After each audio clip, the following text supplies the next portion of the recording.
તો દિલ્હી બ્લાસ્ટમાં સૌથી મોટા સમાચાર સામે આવી રહ્યા છે અને સમાચાર એ છે કે હવે દિલ્હી બ્લાસ્ટને લઈને તપાસ કરશે એનઆઈએની ટીમ. એનઆઈએને આ તપાસ સોંપી દેવામાં આવી છે. બ્લાસ્ટમાં યુએપીએ હેઠળ એફઆઈઆર નોંધાઈ ગઈ છે અને આતંકી ષડયંત્રને લઈને તપાસ તેજ કરી દેવામાં આવી છે.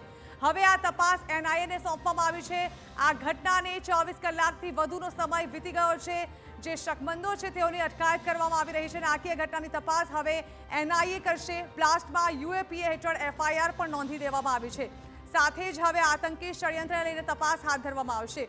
ગઈકાલ સુધી જે કનેક્શન સામે આવ્યું હતું તેને લઈને શંકાસ્પદ ગતિવિધિઓ પકડાઈ ચોક્કસથી હતી, પરંતુ ખરેખર આતંકી હુમલો છે કે નહીં તેને લઈને શંકા હતી. પરંતુ હવે આ આતંકી હુમલાના આધારે તપાસ શરૂ કરી દેવામાં આવશે. તો દિલ્હી બ્લાસ્ટ કેસમાં જે પ્રકારે એક બાદ એક અપડેટ સામે આવી રહી છે, જે આતંકીઓ ઝડપાયા હતા તેમની પણ સઘન પૂછપરછ કરવામાં આવી રહી છે. જે i20 કાર શંકાસ્પદ લાગી રહી છે, જે કારમાં બ્લાસ્ટ થયો હતો તે કારને લઈને પણ તપાસ કરવામાં આવી રહી છે, જેના સીસીટીવી પણ કેટલાક સામે આવ્યા છે, જેમાંથી આતંકી જે છે ઉમર એ તે શંકાસ્પદ આતંકી જે છે તેને લઈને તેના પરિવારની પણ અટકાયત કરવામાં આવી છે. તેમના પરિવાર સાથે પણ વાતચીત કરવામાં આવી રહી છે.